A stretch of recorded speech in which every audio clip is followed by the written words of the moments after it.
the thing is, like, reading those, kind of anybody who would actually read those, even if you are like kind of hip to a lot of the darker sides of well, not only the American upper class, but people do when they get into the occult.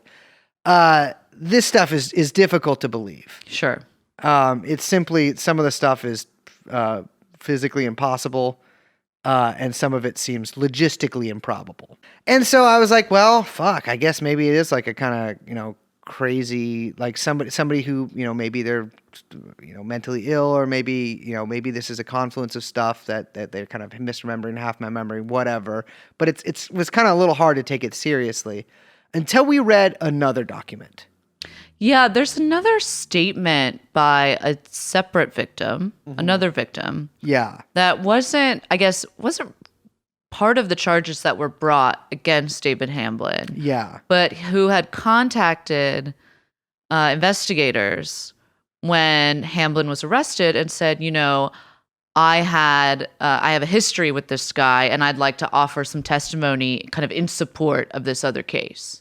Yes. Yeah, exactly. And so the person whose timeline we're going to kind of be going through here, and whose relationship to this case, will become clear. We're going to use a pseudonym for him, the pseudonym of Brad. This person has actually come forward and given a couple of media interviews, neither of which has been released in full or at length. There's really only about 2 odd minutes of him talking anywhere on 2 different sources. But I gotta say, reading through this timeline and reading this guy's testimony, we won't be reading much of it verbatim. We'll be sort of summarizing a lot of it. It really kind of gave me a different view of this case, and definitely a different view of David Hamlin's daughter, whose victim statement it is, of her account of what happened. Yeah, and just to be clear, we are changing his name. We're using a pseudonym not because we're journalists, but because we're nice people. Yes. Yeah. Well, and those are 2 different things. Make sweeping statements here, but yeah.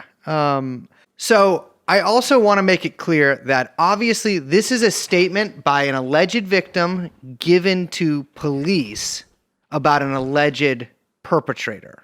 Okay, about a suspect in a at the time ongoing case until it was dropped by David Sturgill, the DA. To be clear, David Hamblin has not been convicted of any of these crimes in a court of law. So this is all we're doing is repeating somebody else's allegations. Yeah. Which is not legally actionable against us. Let's begin.